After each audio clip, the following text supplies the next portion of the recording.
Alam niyo dati guys, never ako bumili ng sapatos. Outlet muna kami ngayon.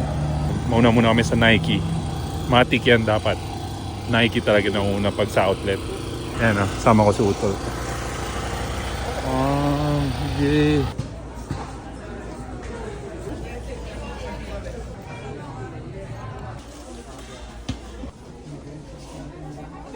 Medyo mahal pa yung mga sapatos.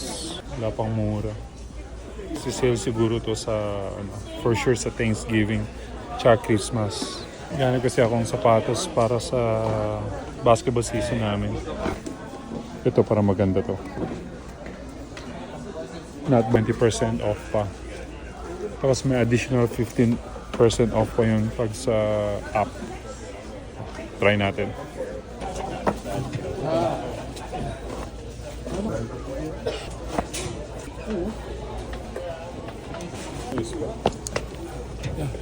Okay rin to kasi same siya ng kulay ng damit namin for coaching.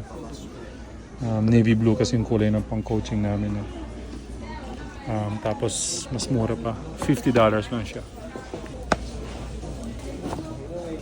Ito na lang yung kunin ko.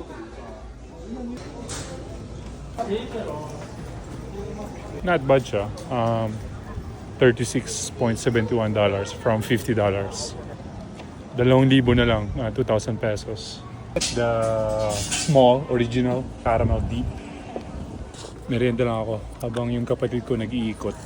Alam niyo dati guys, never ako bumili ng sapatos. Kasi nung active pa ako, endorser ako nung Nike eh. So lahat ng panglakad, panglaro, libre ko nakukuha. So sobrang grateful ako sa Nike. Thank you kay Sir Gino, kay Sir Tony, kay Jappy, nung college. At saka nung nag-pro ako. Kay Boss Charlie D. Siya yung nag-hook up sa akin sa Nike. Yung manager ko before. Pag mga Pilipino talaga na pag pumupunta sila sa States, outlet agad yung hinahanap nila. Nakarelate ako kasi dati nung nagbabakasyon ako dito sa Amerika, excited ako lagi mag-shopping. Outlet agad hinahanap ko. Alam ng asawa ko yan. Nung bumisita dito yung buong family ko, 6 na beses kami nag-outlet sa isang buwan nila dito. Malapit lang din kasi ito sa place namin. Siguro mga 25 minutes drive lang. So ang lapit lang. Mas mura kasi yung shopping dito kaysa sa atin. Sa atin naman, mas mura yung pagkain. Dito naman ang mahal ng pagkain. Init ngayon. Ice cream muna kami.